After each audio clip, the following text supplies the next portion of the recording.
La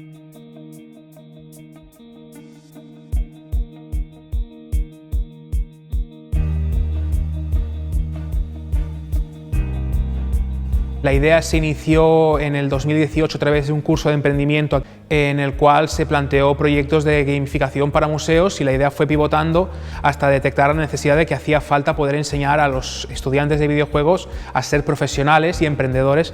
A partir de allí nos reunimos 6 personas que estuvimos trabajando previamente en un estudio en la ciudad de Barcelona, en la cual decidimos hacer funciones de mentores. Tenemos un programa de prácticas con alumnos de escuelas, mediante el cual ellos acompañamos a estos chicos en todo el proceso creativo de un videojuego, desde la concepción hasta la finalización. Mis expectativas de cara al futuro sería terminar este proyecto y buscar trabajo no en una gran empresa, que pues mi voz no tendría tanta importancia, sino en alguna empresa más pequeña, más independiente, un estudio pequeño parecido a Freedom o incluso dentro de Freedom si se puede, que mi voz tenga la misma importancia que la de mi compañero.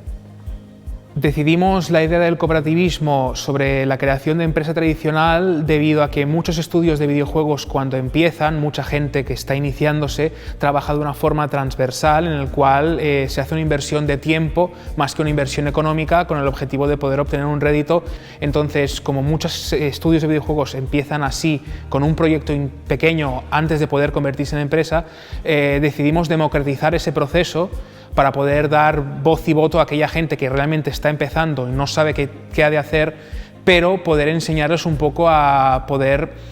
no cometer los mismos errores que cometimos nosotros al empezar. Pues yo mismo entré a Freedom Games en principio para hacer mis prácticas.